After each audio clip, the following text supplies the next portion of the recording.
고혈압 약은 몸이 필요해서 혈압을 올려놨더니 예전에 혈압으로는 택도 없이 혈압을 돌릴 수가 없는 거예요. 더 강력한 압력을 필요로 해서 몸이 혈압을 올려놓은 건데 위험하다라고 생각을 해서 그 혈압을 낮추겠다는 접근이잖아요. 어떻게 보면 되게 유아적인 발상이고 미개하고 그런 접근이에요. 약을 먹으면 우리 몸이 어떻게 해서든 다시 혈압을 올려야 됩니다. 그러니까 계속 먹게 될 수밖에 없죠. 치료를 목적으로 하는 게 아니라고요.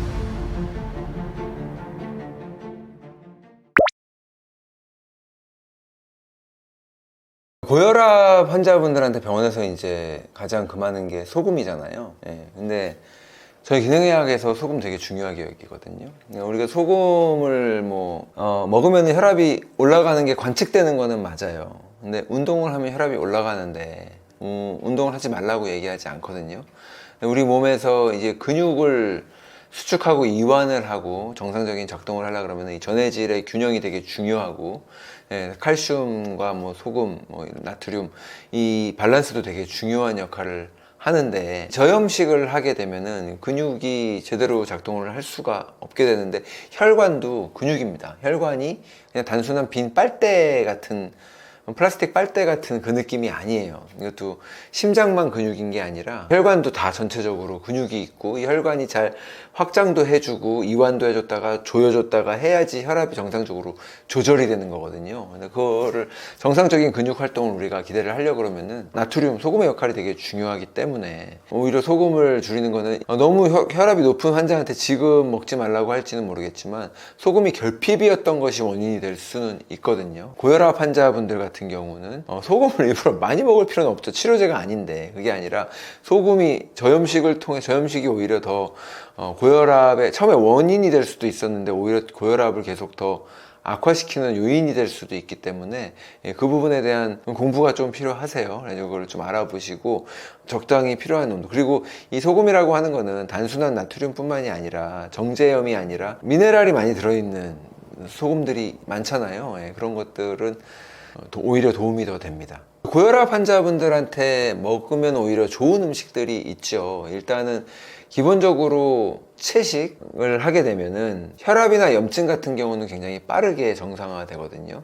근데 저는 라이프 스타일로 계속 채식을 권장하는 건 아닌데 치유 식단으로 활용할 수 있다는 얘기예요. 근데 이제 채식을, 현미 채식이 됐든 무슨 채식이 됐든 비건 채식이 됐든 채식을 경험을 해봐가지고 너무 좋은 거예요. 갑자기 잠도 잘 자게 되고, 처음에 염증이 많았던 분들 여기저기 아픈 것도 없어지고 혈압도 정상이 나온다고 하니까 너무 좋아서 이제 나는 평생 채식을 할 거야 그러고 비건 채식을 쭉 하시는 분들이 있어요. 근데 장기적으로 하기엔 또 다른 영양 결핍들이 나타나거든요. 예를 들면 가장 대표적인 게 비타민 B12나 그리고 아연이 결핍이 될 수가 있는데, 얘네들은 따로 보충을 해주지 않으면 반드시 결핍되게 되어 있어요. 그래서 만약에 이 두 가지가 결핍이 되면 우울증이 더 심해질 수가 있고요. 불면증이나 우울증이 오히려 더 심해질 수가 있고, 혈압 같은 경우도 결국은 다시 올라가는 효과가 나타날 수가 있고, 당뇨 같은 경우도 더 심해질 수가 있기 때문에, 빈혈로 인해서 혈압 문제도 또 생길 수가 있고, 심장의 박동 이런 거에도 문제가 생길 수가 있기 때문에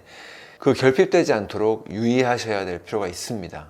하지만 일시적으로 당장은 괜찮고, 그리고 기본적으로 고혈압이라고 하는 것도 여러 가지 원인이 있겠지만, 혈압은 대사질환 중에 하나고 대사증후군 중에 하나죠. 대사증후군, 우리가 증후군이라 그러면 여러 가지 증상들을 같이 동시에 나타나면 그걸 증후군이라 그러잖아요. 그래서 대사증후군은 당뇨, 고혈압, 고지혈증, 콜레스테롤, 그리고 복부 비만이나 아니면 비만, 이렇게 살찌는 요 네 가지 증상들을 동시에 막 나타나면은 이제 대사증후군이라 그러고, 그리고 대사증후군의 원인으로 인슐린 저항성을 지목한단 말이에요. 인슐린 저항성이 오랫동안 유지된 상태. 그럼 인슐린 저항성이 결국은 되돌려야지 고혈압을 되돌릴 수도 있는 거기 때문에, 인슐린 저항성을 되돌릴 수 있는 식단이 뭐겠어요? 단순당을 최대한 줄여주는 식사를 하는 거고, 현대인들은 단순당을 의도치 않게 너무 많이 먹고 있었기 때문에 그거를 좀 줄여주는 게 가장 좋겠고요. 그리고 고혈압은 또 한 가지 더해서 스트레스가 콜티졸 호르몬의 수치를 높여서 인슐린 저항성을 더 악화시킨다 그랬잖아요. 혈당을 끌어올리니까 인슐린이 많이 나와서. 근데 혈압은 더 그렇습니다. 혈압은 교감신경이 자극되고 스트레스가 심하면 혈압이 그냥 그 자체로 올라가요. 그렇기 때문에 고혈압 환자 같은 경우는 각별히 스트레스 문제를 더 해결을 하셔야 됩니다. 혈압약은 한번 먹으면 평생 먹어야 된다 뭐 이런 말들이 있는데 병원에서 그렇게 규정을 한 건 아니지만 보통 그렇게 되기 때문에 그냥 의사들도 그냥 그렇게 말씀하시는 분들이 계신 거죠. 예. 근데 왜 그러냐면은 병원 치료의 목적은 혈압을 낮추는 게 목적이지 이게 일정 기간 동안 치료를 해가지고 혈압약을 끊게 하는 게 목적이 아니기 때문에 그래요. 보통 항생제 치료 같은 경우는 일정 기간 동안 치료를 한 다음에 환자를 낫게 하는 거잖아요. 병으로부터 낫게 해가지고 약이 그 역할을 하고 끝나는 건데, 고혈압 약은 지금 이 몸이 필요해서 혈압을 올려놨더니 그 예전의 혈압으로는 택도 없이 혈압을 돌릴 수가 없는 거예요. 온몸에 산소와 영양소를 공급해주고 노폐물을 빼줄 수 있는 이게 안 되다 보니까 더 강력한 압력을 필요로 해서 몸이 혈압을 올려놓은 건데, 그게 이제 혈압이 높으면은 터진다 아니면 위험하다라고 생각을 해서 그 혈압을 낮추겠다는 접근이잖아요. 어떻게 보면 되게 좀 유아적인 발상이고 미개하고 그런 접근이에요. 현대의학이 처음 고혈압이라는 걸 발견했을 때, 이해했을 때 나왔던 치료법이 아직까지도 그냥 유지되고 있는 그런 상황인 건데, 원인이나 이런 건 상관없이 혈압은 높으면 터져. 그러니까 낮출 수 있는 약물이 있네. 그래서 이거 낮추자. 이거잖아요. 그리고 그 혈압약이 그래서 처방이 되는 건데 치료를 목적으로 하는 게 아니라고요. 그러니까 계속 먹게 될 수밖에 없죠, 환자는. 그리고 약을 먹으면 우리 몸이 어떻게 해서든 다시 혈압을 올려야 됩니다. 왜냐하면 혈압이 더 올라가야 살기 때문에 그래요. 그러다 보니까 약은 또 늘어나겠죠. 그러니까 한번 약을 시작하고 나서 관리를 하지 않게 되면 계속 먹을 수밖에 없기 때문에 혈압약은 평생 먹는다는 말이 나올 수밖에 없고, 어떤 면에서는 그게 사실이다. 하지만 바람직하거나 이상적이지 않다는 거죠. 왜냐하면 혈압약이 나온 지 60년, 70년이 됐어요. 근데 지금까지 혈압약을 이렇게 먹으면서 사람들을 많이, 혈압을 낮추면은 심장마비나 뇌졸중이 줄어들 줄 알았는데 줄어들었냐는 거예요. 안 줄어들었거든요. 그러니까 이게 단순히 혈압이 높은 게 문제가 아니라 사실은 염증이 더 문제인데, 심장마비의 원인도 염증이고 뇌졸중의 원인도 혈관의 염증이지, 염증의 정도를 그 공식에서 빼고 그냥 혈압만 가지고 치료를 하겠다는 거는 온전한 치료라고 할 수가 없죠. 자, 그러면은 뭐 혈압이 높아도 방치해도 되냐? 이건 아니거든요. 높으면 위험한 건 맞아요. 위험한 건 분명히 맞고. 그래서 혈압이 높다고 하면 관리를 해야 되는 게 맞는데, 콜레스테롤이나 우리가 흔히 말하는 LDL 콜레스테롤이나 뭐 혈당이나 다 위험하지만 그 중에서 아마 혈압이 제일 위험할 수도 있거든요. 우리가 혈압이 이 핏줄을 타고 혈액이 이렇게 순환을 할 때 돌 때 시냇물처럼 졸졸졸졸 평화롭게 도는 게 아니고, 우리가 이렇게 여기 상처가 나면은, 이렇게 짜면은 피가 이렇게 나오니까는 이렇게 피가 살살 돌 거라고 생각을 하지만 그러지 않고 엄청난 속도로 돌거든요. 그래서 영화나 아니면 이렇게 큰 동맥이 잘렸을 때 피가 확 벽까지 튀고 콸콸콸 나오는 걸 보셨을 거예요. 그렇게 빠른 속도로 돌기 때문에.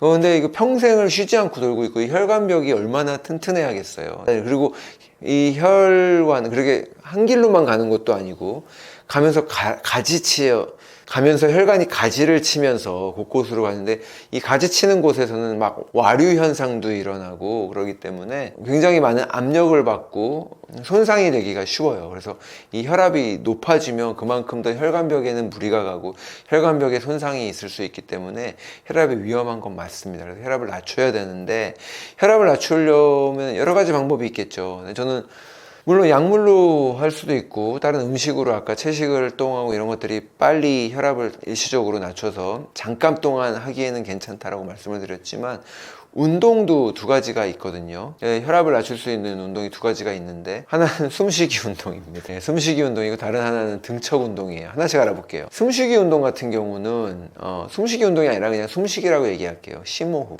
옛날에 보면은 아파트 단지나 이런데 뇌호흡 아니면 명상센터 이런 게 있었을 거예요. 거기 가서 병 고쳤다는 분들 있죠? 있잖아요. 그러니까 전국에 이렇게 많이 생겼겠죠. 근데 이 느린 호흡이거든요. 결국은 심호흡이라고 하는 거는 우리가 현대인들이 대부분이 되게 호흡을 빠르고 얕게 해요. 이 호흡을 얕은 호흡을 하게 되면 교감신경이 항진되고 느린 호흡을 하게 되면 부교감신경이 항진이 됩니다. 근데 우리는 부교감신경을 원하는 거거든요. 교감신경이 너무 항진되어 있기 때문에 혈압도 오르는 거기 때문에 부교감신경을 항진해주고 싶은 건데 왜 느리게 호흡을 하면 부교감신경이 항진이 되냐. 우리 몸에 이렇게 사이클이 있어요. 숨을 들이마실 때와 내쉴 때 숨을 들이마실 때는 혈관이 확장됩니다. 혈관이 확장되는 이유는 숨을 들이마실 때 산소가 들어오니까 이 산소를 공급을 해줘야 될 거 아니에요, 세포로. 그러니까는 혈관이 확장이 돼요. 그리고 숨을 내쉴 때는 굳이 에너지를 낭비하고 저장할 필요가 없으니까 혈관이 수축이 돼요. 이 짧은 기간 동안에 얼마나 많은 변화가 일어날 수 있겠어요. 그래서 숨을 짧게 쉬면 그 변화가 일어나지 못하고 그냥 계속 혈관이 확장된 상태로 교감신경이 항진된 상태로 가는 거예요. 근데 일부러 호흡을 느리게 쉬면 그리고 내쉬는 시간이 길면 이 부교감신경이 확장이 되면서 혈관이 수축할 수 있는 시간이 되거든요. 그래서 이거를 또 이제 느린 호흡을 반복하다 보면 결국은 부교감 신경의 영향을 더 많이 받게 돼서 전체적으로 혈압이 내려오는 효과가 있는데 이거는 테스트 해 보실 수 있어요. 여러분들이 만약에 가정용 혈압계가 있다면 집에서 혈압을 재시고 난 다음에 혈압이 좀 높다든가 혈압이 나왔을 때 안정적인 자세를 취하고 누우셔도 되고 앉으셔도 되고 서 있지만 마시고 편안한 자세로 팔 벌리고 천천히 숨을 쉬는 거예요. 들이마시기 5초 아니면 내쉬기 5초 이 정도도 괜찮고 그러면 10초잖아요. 그럼 1분에 한 6번 숨을 쉬게 되는 거거든요. 그냥 그보다 더 길게 하셔도 상관없고 근데 보통은 10초씩은 어려우니까 5초 정도 천천히 들이마시고 5초 내쉬고 그러면 내쉬면은 내쉴 때 부교감 신경이 활성화된다고 그랬으니까 꾀가 있는 분들은 숨을 빨리 들이마시고 천천히 1초 들이마시고 9초 내쉬기 그러실 필요 없고 그냥 그건 불규칙한 호흡이 되니까 그렇지 않고 그냥 천천히 느린 호흡이면 되거든요. 그래서 그렇게 1분 정도 느린 호흡을 하신 다음에 혈압을 다시 재보시면 보통 10포인트 정도는 바로 내려가 있어요. 이걸 관찰하실 수가 있어요. 그럼 만약 직접 보시게 되면 하겠죠, 일부러. 호흡이라고 하는 건 우리가 무의식 중에 하잖아요.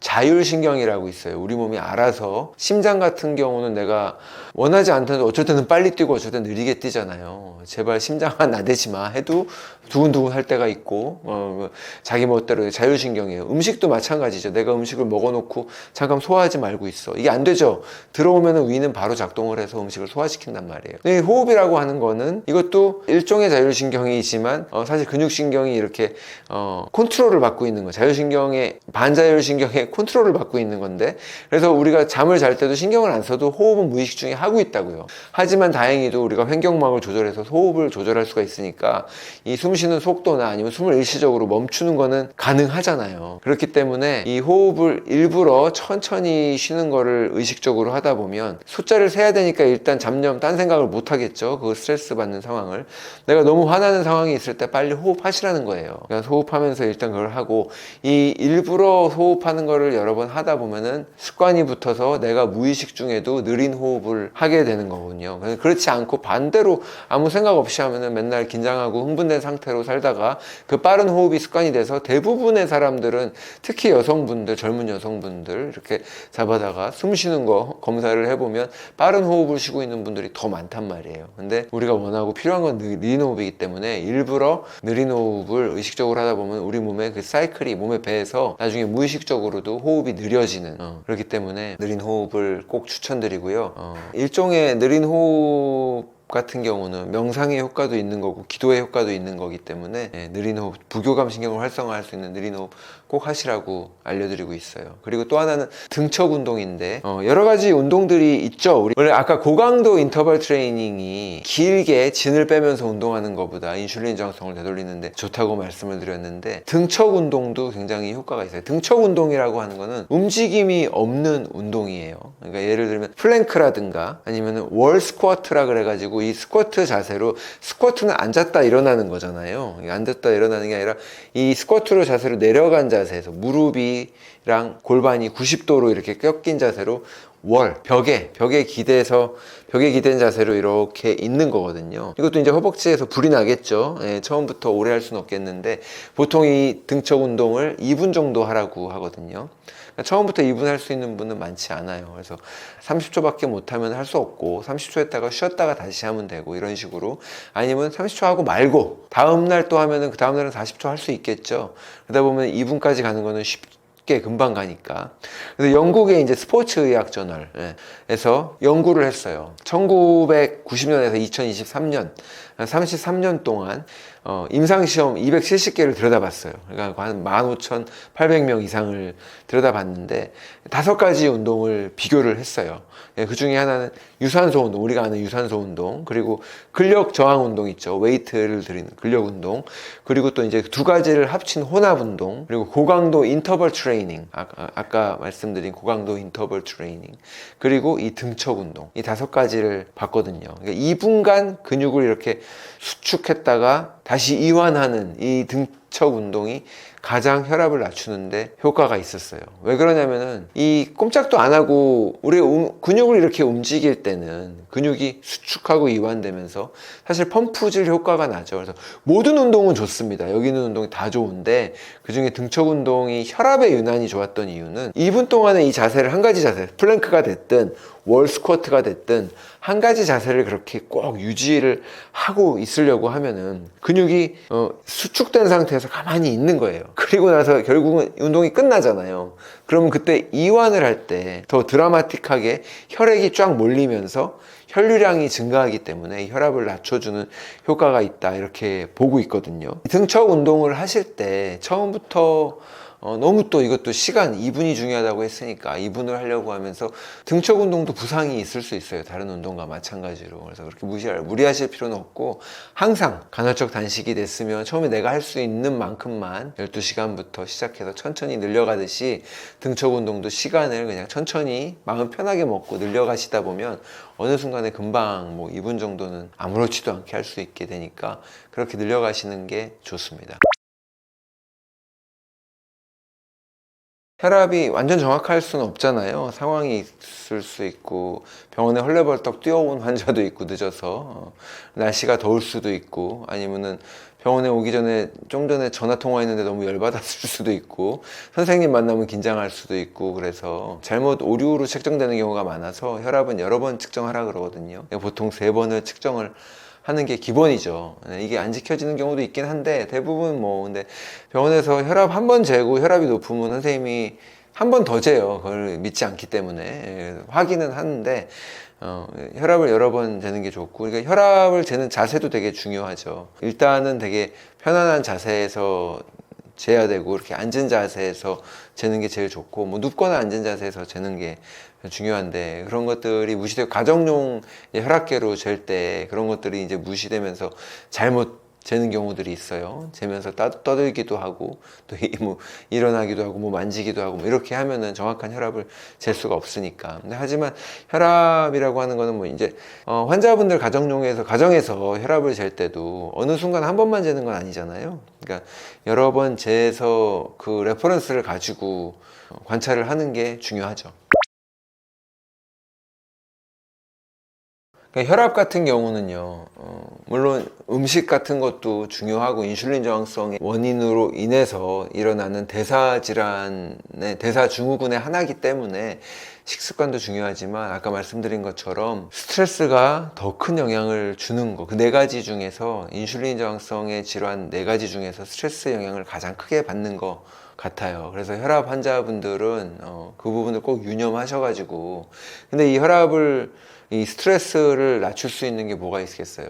심호흡이거든요. 아까 말씀드린 심호흡이 부교감 신경을 활성화시켜서 그거 자체로도 혈관을 확장해서 혈압을 내려주는 효과도 있지만, 또 우리 뇌에서도 작용을 하니까 심호흡이나 이런 것들 꼭 생각해 보시고 스트레스 관리를 잘 하시는 게 무엇보다도 중요합니다. 여러분, 이 치유랑 치료는 다르거든요. 근데 병원에서 우리가 치료받을 수는 있지만 치유받는 공간은 아니에요. 적어도 현대의학 시스템 속에서는 그렇습니다. 우리가 병원에 가장 많이 가는 이유가 당뇨, 고혈압, 콜레스테롤, 암일 거예요. 다 전부 다 대사질환이고 다 인슐린 저항성과 밀접한 연관이 있습니다. 하지만 이제 병원의 치료라고 하는 거는 한계가 있어요. 병원에서 해줄 수 있는 한계가 명확하게 있는데, 일단은 제약회사에서 나온 약물로 치료를 해야 되고요. 규정이에요. 안 그런 치료 못 보셨잖아요. 그걸로 치료를 해야 돼요. 이게 좋다 나쁘다가 아니라, 그리고 그 약물을 통해서 증상을 완화시키거나 없애주거나 편안하게 해주는, 원래 통증을 편안하게 해주는 게 목적인데, 지금 대사질환들은 통증이 있는 게 아니잖아요. 나중에 합병증이 무서우니까 그걸 관리해 준다는 거예요. 그래서 혈당이 높으면 당을 관리해 주고, 혈압이 높으면 혈압을 내려주고, 콜레스테롤이 높으면 콜레스테롤을 내려주고, 그런 식으로 이제 증상만, 암이 있으면 그 혹이 원인이라고 생각하니까 혹을 떼내고, 그런 식의 치료를 해주는 건데, 거기까지밖에 못 해줘요. 거기까지만 해주는 것도 감사하죠. 하지만 거기서 멈추시면 안 됩니다. 그 이상으로. 왜냐면은 이거는 치료의 목적이, 나는 그게 좋아, 마음에 와닿았어, 왠지 이렇게 관리만, 약물로 관리만 하고 내가 지금껏 신경 쓰지 않은 것처럼 계속 신경 쓰지 않았으면 좋겠어, 나 너무 바쁘거든, 이라고 하신다면 그게 맞는 치료가 돼서 그걸 선택하시면 돼요. 근데 이 관리라는 게 완벽하지가 않습니다. 한계가 있고, 그래서 당뇨 환자분들도 결국은 당이 계속 진행이 돼서 당뇨약을 더 센 거를 쓰다가 나중에 인슐린 주사를 맞다가 신장에 문제가 생기면 투석을 하다가 나중에는 이식을 해야 되는 이 단계를 누구나 다 가게 돼 있거든요. 그렇기 때문에 이 관리의 차원을 넘어서서 이거를 되돌리는, 그러니까 인슐린 저항성의 원인이라고 했으니까 그걸 되돌리면 돼요. 그러니까 그걸 되돌릴 수 있는 노력을 기울이시는 게 좋겠습니다. 이 방송에서 쭉 길게 이제 말씀을 드렸는데, 또 이에 대한 자세한 이야기들을 저희가 닥터조의 채널에서도 이야기를 다루고 있으니까 여러분들 도움 받으시기를 바라고요. 또 닥터조의 건강 이야기 네이버 카페가 있습니다. 거기에서는 직접 궁금하신 것들 질문하시고 답변 받으실 수 있고, 저 말고도 다른 기능의학 선생님들 통해서 답변 받으실 수 있고, 그런 공간이 있으니까 여러분들 한번 필요하신 분들 함께 하시면 좋을 것 같아요. 감사합니다.